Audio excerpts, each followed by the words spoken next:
మంత్రివర్గ ఉపసంఘం అన్నారు. అలాగే దిల్ రాజు గారు ఈ ఫిల్మ్ డెవలప్మెంట్ కార్పొరేషన్లో త్వరలో మేము అందరం భేటీ అవుతాము, అన్ని సమస్యలపైన మాట్లాడుకుంటా ఉన్నారు.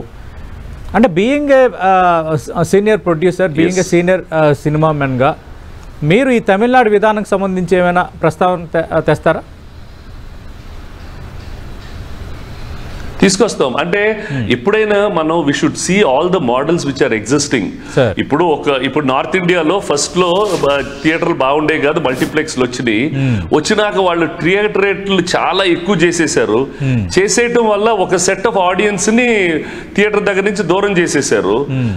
ఆ దూరం చేయటం వల్ల ఇవాళ సౌత్ ఇండియన్ సినిమా దాన్ని ఫిల్ చేసేసింది. ఇవాళ పుష్ప అనే సినిమా ఒక సౌత్ ఇండియన్ యాక్టర్, ఒక డబ్డ్ ఫిల్ము, ఆ హీరో హిందీ మాట్లాడలేడు, ఆ సినిమా #1 హిందీ సినిమాగా అయిపోయింది కదా. అవును సార్. ఎందుకంటే ఆ వాక్యూమ్ వాళ్ళు ఆ ఓవర్ ప్రైజింగ్ వల్ల క్రియేట్ చేశారు. They created that vacuum and we took that advantage and we made all the success. See, ఇప్పుడు మనకి ఇండియాలో 140 crore people ఉన్నారమ్మా. ఎవరిని మనం టార్గెట్ చేస్తున్నాం, ఎవరి దగ్గర పేయింగ్ కెపాసిటీ ఉందో మనం టార్గెట్ చేస్తాం, మనకి లార్జర్ రెవెన్యూ వస్తుంది అంతే.